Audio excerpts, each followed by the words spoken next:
Hello students, आज जो हम पढ़ने जा रहे हैं वो पढ़ने जा रहे हैं हमारी 28 प्रकार की जो यवागु हैं उसका जो वर्णन दिया गया है वो दिया गया है आचार्य चरक ने। और ये रेफरेंस की तरह पूछ लेते हैं कि आचार्य चरक ने यवागुओं का वर्णन कहाँ किया है, तो वो किया है पूर्वार्ध में। जो हमारा फर्स्ट पार्ट है उसमें जो सेकंड चैप्टर है वो आ जाता है अपमार्ग तंडुलीय अध्यायनम में। ठीक, उसमें जो फर्स्ट पूछा गया है कि कितने बताए गए हैं, तो वो आचार्य चरक ने कितनी बताई हैं, दैट इज़ 28। ठीक है ना, कितनी बताई गई हैं, 28 बताई गई हैं। लेकिन जब हम इसको काउंट करते हैं तो कितनी आती हैं, उसमें 22 यवागु आ जाती हैं और 6 क्या आ जाती हैं, पे आ जाती हैं। नेक्स्ट इसमें रहता है कि इसका रेफरेंस और कहाँ मिलता है, तो इसका रेफरेंस और मिलता है संसर्गज कर्म में। ठीक है, इसका जो रेफरेंस है वो कहाँ मिलता है, संसर्गज कर्म मीन्स पंचकर्म का, जो हम पंचकर्म पढ़ते हैं, पूर्व कर्म, प्रधान कर्म और पश्चात, तो पश्चात कर्म में संसर्गज कर्म का वर्णन मिलता है। नेक्स्ट अगला रहता है कि और भी आचार्यों ने कितनी कितनी मानी, तो जो आचार्य काश्यप है उन्होंने मानी है 21, जो यवागु दोष है वो माने हैं 7, जो भेल है उन्होंने मानी है 8 यवागु, उन्होंने अपथ्य जो अन्न है वो माने गए हैं 12। तो इस तरह इसमें ये पढ़ना है। नेक्स्ट जो हमारे स्टार्ट हो जाती है यवागु। सबसे पहले तो क्वेश्चन यही आता है कि हमारी पहली यवागु कौन सी होती है। देखिए पढ़ते हैं कि कौन सी हमारी पहली यवागु है। तो सबसे जो पहला बताया गया है, अगर हम हिंदी में पढ़ते हैं तो वो आ जाता है कि शूलनाशक यवागु, लेकिन वो शूलनाशक यवागु नहीं है। अगर हम श्लोका पहले पढ़ते हैं, क्योंकि जब भी पेपर होगा तो सबसे पहले जो हम फॉलो करते हैं तो वो श्लोका ही फॉलो करते हैं। ठीक है, तो उसमें बताया गया है सबसे पहले पिपली, पिपली मूल, चव्यक, चित्रक, नागरे। ठीक है, दैट इज़ कॉल्ड ए शूंठी आल्सो। तो उसमें जो आ जाता है, ये अगर हम टोटल काउंट करते तो 5 आते हैं। अगर आप लोग को याद होगा कि एक पंचकोल हम पढ़ते थे, ठीक है, तो वही पंचकोल ये ड्रग्स हैं। उसके बाद क्या लिखा है, यवागु दीपनीय। ठीक है, तो ये यवागु क्या है, दीपनीय में भी काम आती हैं। स क्या लिखा हुआ है, स शूल घनी। ठीक है, तो शूल घनी भी हैं साथ में। तो क्या क्या आ जाएगा इसमें, दीपनीय भी आ जाएगा और साथ में क्या आ जाएगा, शूल घनी भी आ जाएगा। तो जो फर्स्ट मिलता है यहाँ पर जो नीचे लिखा हुआ है ना कि शूल नाशक है, तो शूल नाशक के प्लस करके लिख लो यहाँ पर, जैसे लिखा हुआ है कि दीपनीय भी ये काम करती हैं। तो अगर कोई पूछ लेता है कि यवागु जो चैप्टर है उसमें पहली यवागु कौन सी बताई गई हैं, तो दीपनीय बताई गई हैं। ये भी क्वेश्चन पूछा गया है। उसके बाद जो नेक्स्ट अगला आ जाता है कि पाचनीय और ग्रहणी पेय कौन सी होती है। ठीक है, पाचनीय, अगर हम सेकंड इसकी बात करते हैं तो उसमें आ जाता है कि पाचनीय और ग्रही पेय कौन सी होती है। तो अगर आपको याद होगा कि जो खट्टी चीज़ें होती हैं तो वो क्या करती हैं, पाचन करती हैं। तो इसमें देखो दगदीत लिखा हुआ है, बिल्व चांगेरी, बिल्व चांगेरी पे आप एक लाइन ड्रॉ कर लीजिए कि ये इंपॉर्टेंट है। ठीक है, तो दाड़िम साधिता। ठीक, तो ये क्या करेगी, पाचनी और ग्रहणी पेया है। ये क्या है, पाचनी और ग्रहणी पेया है। उसके बाद क्या, उसके बाद नेक्स्ट लाइन स्टार्ट हो जाती है, स वाते पंच मूलिनी की। ठीक है, तो क्या है, स वाते क्या है, इसमें क्या है, इसमें अतिसार का वर्णन किया गया है। अतिसार जो बताए गए हैं, जो वातज, पित्तज, कफज, ठीक है, रक्तज, आमज, शोयज और भेयज, तो ये वाले जो बताए गए हैं। तो सबसे पहले अगर हम बात करेंगे वातज की, तो वातज में उन्होंने क्या बोल दिया, वातज में उन्होंने बोल दिया कि स वाते। ठीक है ना, तो जो स मीन्स आ जाता है कि स का मतलब क्या होता है, एक तरह से आम से लिया जाता है कि जो आम से, तो वो अतिसार से आएगा। ठीक है, तो स वाते जो होगा तो वो किसके साथ आएगा, दैट इज़ अ पंचमूलिनी। ठीक है ना, तो पंचमूलिनी कौन सा, लघु पंचमूल। अगर आप इसकी हिंदी पढ़ेंगे तो उसमें भी ये लिखा है कि लघु पंचमूल जो होते हैं उसके क्वा से जो सिद्ध पेया होगी तो वो किसके काम आएगी, वो वातज अतिसार के हितकारी होगा। देखिए सबसे पहले जब आपके सामने ये पेज खुलता है तो सबसे पहले आपको जहाँ जहाँ ये मार्क किए हुए हैं हाइलाइटर से, तो उसको आप मार्क कर लीजिए। जैसे जैसे साथ साथ पढ़ाया जाएगा तो आप अपनी बुक साथ में लेके बैठिए और इसको क्या है, कंप्लीट करते जाइए। ठीक, उसके बाद नेक्स्ट अगला जाता है आपके पास कि इतना ख़त्म होने के बाद फिर आ जाता है आपके पास पित्त श्लेष्मिक अतिसार। ठीक है, जो हमारी दूसरी आ जाती है, मतलब ये हो गया वातज का, दूसरा आ जाता है पित्त श्लेष्मिक का। अब देखो प से आ जाता है पित्त, पी से, तो श्लेष्मा एस से आ गया, तो शाल पन्नी आ गया, क्या बला बिल्व कृष्ण पन्नी च साधिता। अब देखो क्या लिखा है, स और पी है, एस और पी है, तो एस पी यहाँ पर भी है। देखो श्लेष्म से पी और श्लेष्म एस और पी से पित्त आ गया, तो एस पी और एस पी हो गया। तो एस पी किस में आएगा, एस पी में आएगा। अगर श्लोका रखे तो मैं पूछ दिया जाएगा कि शाल पन्नी बला बिल्वे कृष्ण पन्नी च साधिता, तो उससे तुम याद रख लोगे कि ये एस पी है। तो श्लेष्म ऑप्शन आ जाता है कि वातज में है, श्लेष्म पित्त में है, रक्तज में है, आमज में है, या कौन सी यवागु, तो तुम लोग याद कर लोगे कि हाँ ये तो इसमें है, एसपी का कनेक्शन है आपस में। ठीक है, नेक्स्ट अगला आ जाता है हमारे पास आमा अतिसार पेया। ठीक है, उससे पहले आप सब लोग इसको थोड़ा सा पॉज करके, ठीक, वीडियो को तो आप क्या कर रहे हैं, इस पर टिक लगा लीजिए पहले। उसके बाद क्या आ जाता है, इसको हम थोड़ा सा और नज़दीक ले लेते हैं। ठीक, तो थोड़ा अच्छे से दिखेगा। तो सबसे पहले हमारे पास क्या आ जाता है हमारा कि रक्त अतिसार। तो रक्त, ठीक है, इसमें वर्ड देखो क्या बोला हुआ, प्रश्नपन्ने बोला गया है। कौन सा वर्ड है, दैट इज़ अ प्रश्नपन्नी। अब हमने लास्ट टाइम हमने क्या पढ़ा था, पी से पित्त और पी से प्रश्नपन्नी है, ठीक है ना। तो याद रखना कि पित्त और जो रक्त होता है उसकी क्या होती है, समान योनि होती है। समान योनि होने के कारण प्रश्नपन्नी इसमें भी क्या है, यूज हो सकता है। तो प्रश्नपन्नी वर्ड याद रहेगा हमेशा।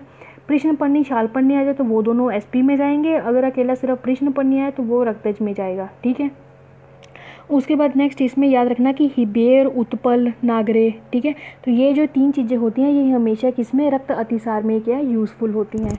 उसके बाद नेक्स्ट अगला आ जाता है आपके पास आम अतिसार।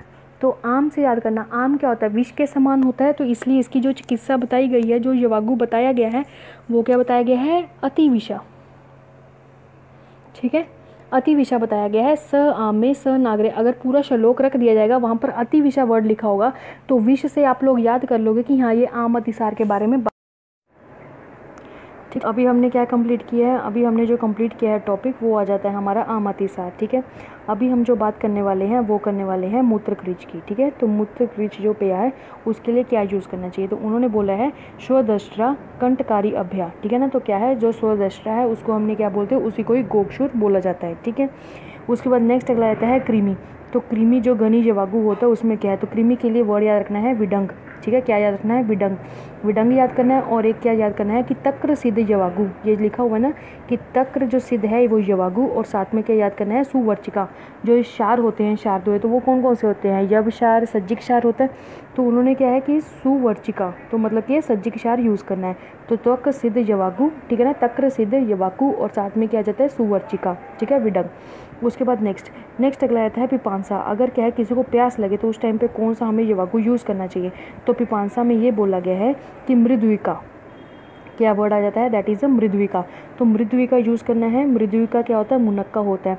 उसके बाद सारीवा लाजा पिपली नागरे, ठीक है, सारीवा लाजा पिपली नागरे, तो ये क्या करेगा, पिपांसा को ख़त्म करेगा। नेक्स्ट अगला हमारा आ जाता है, वो आ जाता है विष। तो विष घनी कौन सा होता है, तो विष घनी के लिए बोला गया है सोमराजी। तो कैसे याद करना है, जो भगवान शिव थे उन्होंने सबसे पहले विष को पिया था, और जो भगवान का दिन होता है शिव का तो वो कौन सा होता है, मंडे यानी कि सोमवार। तो सोमराजी से याद करना है कि विष घनी, ठीक है। नेक्स्ट अगला आता है कि कार्शय और मेधो रोग के लिए, अगर कोई क्या है, काशे मीन्स कोई पतला है तो उसको हम क्या देंगे, उसको हम देंगे वराहा, मतलब कि सिद्ध वराहा नीरु वराहा क्या होता है, सुअर, ठीक है ना। तो सुअर का क्या देंगे हम, मांसरस देंगे उसको पिलाने के लिए, ठीक है। तो याद करना काशे के लिए क्या आ जाएगा, सिद्ध वराहा नीरु। जो बात बोली जा रही, जो पॉइंट बोला जा रहा है बस उसी पे ही ध्यान देना। नेक्स्ट अगला आता है मेधो रोग के लिए। तो मेधो रोग के लिए क्या बोला गया है, गवेदुक अन्न, क्या जाता है, गवेदुक अन्न, ठीक है। और साथ में आपको पता होगा किसी का मेद बड़ा होता है, मीन्स ज़्यादा ओबीज होता है, तो उसको हम क्या बोलते हैं कि सुबह क्या है, खाली पेट क्या है, उसको 1 गिलास जो गर्म पानी और उसमें साथ में क्या है 1 चम्मच मधु शहद डालना है, ठीक है ना। तो उससे क्या उसकी जो मेद रोग है, जो मेद धातु जो बड़ी हुई है वो ठीक हो जाएगी, ऐसे बोला जाता है। तो उसको याद कर सकते हैं ऐसे, ठीक है। लेकिन यहाँ पर क्या है, यहाँ पर ऐसे गर्म पानी में नहीं बोला, इन्होंने बोला कि उसको क्या है, मधु देना चाहिए, बस इतना बोला है। जस्ट फॉर मेमोराइज बोला है कि ऐसे बोलते हैं मॉडर्न के लोग। लेकिन आयुर्वेद में क्या है कि अगर हम क्या है मधु को अगर हम गर्म किसी भी चीज़ के साथ देते हैं तो वो क्या होता है, वो विष युक्त मानी गई है, ठीक है। नेक्स्ट अगला आता है स्नेहन और रुक्षण, ठीक है ना। तो स्नेहन और रुक्षण पे हमें क्या जाता है, अगर हमने किसको क्या है, किसी को स्नेहन करवाना है, मतलब कि स्नेहन करवाना, तो उसमें हमने क्या देना है, क्या लिखा है फर्स्ट वर्ड सर्पी। तो सर्पी क्या होता है, घृत, ठीक है। सर्पी को क्या बोलते हैं, घृत। तो सर्पिष्मति बहुतिला स्वेदनी, उसके बाद लवण अन्विता, ठीक है ना, बहुतिला स्वेदनी लवण अन्विता। तो उसमें क्या आ जाएगा, एक तो हमने क्या डालना है, घृत डालना है, और ऊपर से क्या डालना है, तेल डालना है, और साथ में क्या है, लवण। तो इन चीज़ों का जो मिक्सचर होगा उससे क्या, अगर हम उससे स्नेहन, उससे बनी हुई अगर हम कोई यवागु देते हैं तो वो क्या करती, कोई पेय देते हैं तो उससे क्या हो जाता है, उससे वो स्नेह काम करती है। नेक्स्ट क्या आता है रुक्ष। तो रुक्ष के लिए क्या क्या आता है, दैट इज़ कुश आम्लक निरहु। तो कुश हमने अगर याद होगा कि एक पंच तृणमूल होते हैं, तो उसमें कुश काश नल दर्भ होता है, ठीक है ना। तो याद रखना कुश आम्लक, ठीक है ना। जो कुश आम्लक होंगे तो वो किसके लिए होंगे, वो होते हैं रुक्षनार्थ के लिए, अगर हम क्या है रुक्षण करवाना चाहते हैं, मीन्स ड्राइनेस वाला। ठीक। नेक्स्ट अगला आता है कि श्वासकाश के लिए। तो आप लोग को याद होगा कि जो श्वासकाश होता है, यहाँ पर श्वासकाश लिखा है लेकिन ऊपर अगर श्लोक को पढ़ेंगे तो वहाँ क्या आ जाता है, श्वासकाश, श्वासिकाकाश, ठीक है ना। अगर आपको याद होगा कि जितने भी सारे हम लोग अगर आयुर्वेदिक प्रैक्टिशनर है तो उसमें हम दशमूला अरिष्ट यूज़ करते हैं, तो उन्होंने क्या है दशमूला यहाँ पर बोली गई है, 10 मूल यूज़ करते हैं। मीन्स क्या आ जाता है, पंच लघुमूल और बृहत पंचमूल और लघु पंचमूल ये आ जाते हैं, ठीक है ना। तो श्वासकाश से याद करना है। नेक्स्ट अगला आता है आपका दैट इज़ अ पार्श्व शू, पक्वाशय रुजा, क्या आ जाता है हमारा पक्वाशय। ये देखो लास्ट में क्या लिखा है, पक्वाशय रुजा अपम। तो पक्वाशय की अगर पक्वाशय में हमारी रुजा हो रही हो तो हमें क्या करना चाहिए, तो पक्वाशय में अगर रुजा हो रही हो तो उन्होंने क्या बोला है, यम के मदिरा सीधा। तो यम के क्या आया था, यम के ये वो होती हैं जिसमें क्या होती है, दो जो स्निग्ध होते हैं वो मिलते हैं। अब हमने जो लास्ट जो फर्स्ट चैप्टर पढ़ा था तो उसमें हमने क्या पढ़ा था कि जो स्नेह होते हैं, चतुर्विध स्नेह पढ़े हैं, कौन कौन से होते हैं, घृत, तैल, वसा और मज्जा। जब क्या होता है घृत और तैल मीन्स कि दो स्नेह जब आपस में मिलते हैं तो उसको क्या बोल देते हैं, यम के। तो कौन कौन सा आता है कि यम के, मदिरा, सिद्ध, ठीक है ना। तो मदिरा, अब मदिरा को जो पंजाब या फिर पंजाब वाली साइड के बोला जाता है पौआ, ठीक है ना। बोलते हैं ना एक पौआ दे दो, 2 पौआ, ठीक है ना। तो 1 पौआ चाहिए शराब का, तो पौआ, तो पौआ, ठीक है। तो क्या करना है, प से पक्वाश्य, ठीक है ना। और उसमें क्या है पक्वाशयगत वात में, मीन्स की अगर पेन हो रहा हो तो पक्वाशय से क्या याद करना है, पौआ से पक्वाशय, और प से क्या होता है पौआ। तो याद रखना कि इसमें क्या डाली हुई है, मदिरा, ठीक है ना। पौआ क्या होता है, मदिरा ही तो होता है, ठीक है। तो उससे आप लोग को हिंट हो जाएगा। नेक्स्ट अगला आता है आप में सारक। तो सारक क्या होता है, अगर किसी को क्या हो जाए, अच्छे से कॉन्स्टिपेशन हो जाए तो हम क्या बोलते हैं, हम उसको क्या रफेज वाली चीज़ें देते हैं जिससे क्या उसका जो मल है, ठीक है ना, तो वो क्या अच्छे से निकल पाए। तो उसमें हम क्या देंगे, दैट इज़ अ शाक, ठीक है ना। शाक देंगे, मांस देंगे, ठीक है ना। उसके बाद क्या बोला इन्होंने, तिल, ठीक है ना, जो तिल होते हैं तिल देंगे, और माशय मीन्स क्या होता है उड़द। क्या लिखा है, शाक, मांस, तिल, माशय, ठीक है ना। तो उससे क्या होगा, उससे सिद्ध हमने क्या देनी है, उससे सिद्ध यवागु देनी है। तो उससे क्या होगा, उससे जो हमारे मल है वो क्या अच्छे से निकालेगा, दैट इज़ अ वर्चो निर्यस्ति, ठीक है ना। तो ये याद करना। नेक्स्ट अगला आता है संग्राही कर्म करने के लिए क्या क्या संग्राही कर्म अगर करवाना हो तो कौन सी पेय देनी चाहिए। तो उन्होंने बोला है जम्ब, आम्ब, ठीक है ना। तो क्या आता है, क्या आता है, जामुन और आम्र का मीन्स होता है आम, जामू और क्या है आम्र, मतलब क्या आ जाता है कि जामुन और जामुन की गुठली, अस्थि लिखा होना तो अस्थि मीन्स गुठली है, ठीक है ना। जामुन की गुठली, आम की गुठली और खट्टी मीन्स दग्धी लिखा हुआ है। तो इससे अगर हम यवागु देंगे तो वो क्या करेगा, संग्राही कर्म करेगा, ठीक है। नेक्स्ट अगला आता है भेदन। तो भेदन में तो सबसे ज़्यादा फेमस है ही है शार, ठीक है ना। शार से अच्छा कोई भेदन ही नहीं कर सकता। तो यहाँ शार, चित्रक भी बोल सकते हैं, हिंगू। तो ये 2-3 वर्ड है, इसको याद करना। उसके बाद नेक्स्ट अगला आता है उसके बाद है अनुलोम, ठीक है, अनुलोम करवाना, ठीक है। तो जो अनुलोम करवाएगा तो कौन करवाता है, अभ्या, क्या आ जाता है, अभ्या। यहाँ पर जो चरक है तो चरक में क्या वर्ड आया है, अभ्या आया, लेकिन क्या लिखा हुआ है कि जो षडंगधर है, यहाँ जो लिखी हुई बात तो देखो, जो षडंगधर है पूर्व खंड में 4 में क्या बोला है कि अनुलोमन, ठीक है ना। तो वो क्या आ जाता है, हरितकी। अनुलोमन के लिए क्या बोला गया है, हरितकी बोला गया है, ठीक।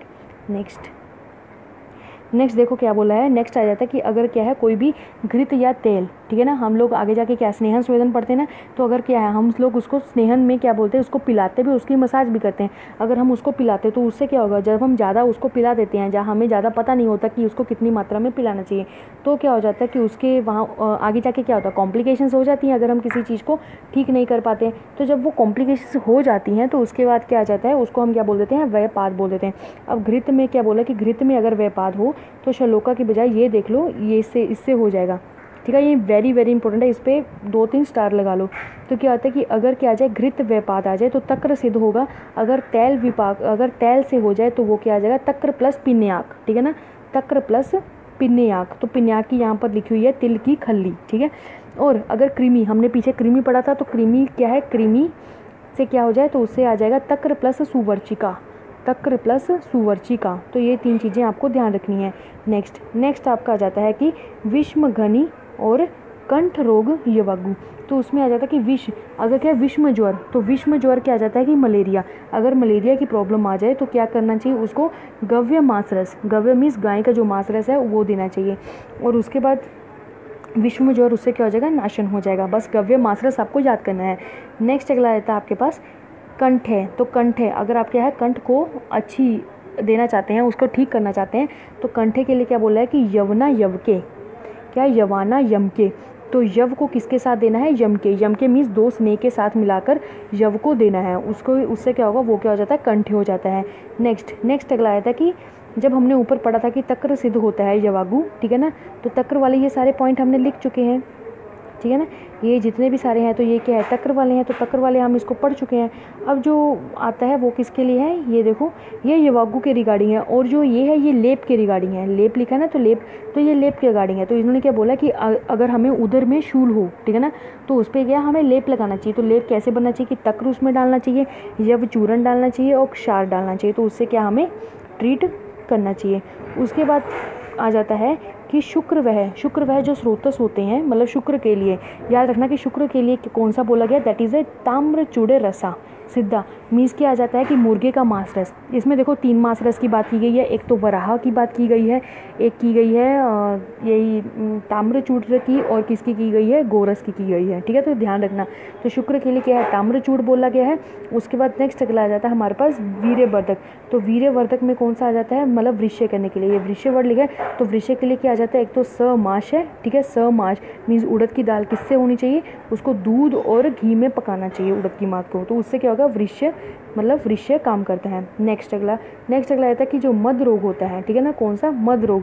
मद मीन्स क्या होता है, जैसे कोई अल्कोहलिक पेशेंट, अल्कोहलिक कोई भी आता है इंसान, एग्जाम्पल के लिए अगर कोई शराब पी लेता है तो क्या होता है, अगर उसका हैंगओवर उतारने के लिए क्या करते हैं, उसको पानी में नींबू डालकर पिलाया जाता है कि उसका जो नशा है वो उतरे जाए, जैसा भी है।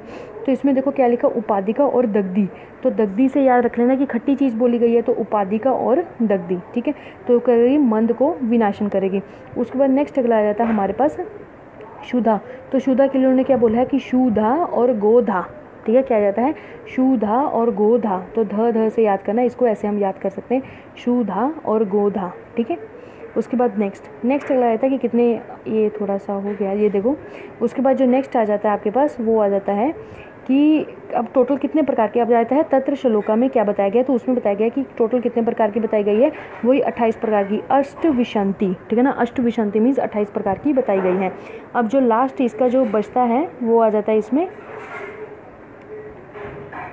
जो लास्ट है उसमें क्या बताया गया, उसमें ये बताया गया है, इसका लास्ट में उपसहार है चैप्टर का, तो उसमें ये बताया गया है कि जो हमारे चिकित्सक हैं, ये लिखा हुआ है कि जो चिकित्सक हैं उनकी 5 योग्यताएं कौन कौन सी होती हैं।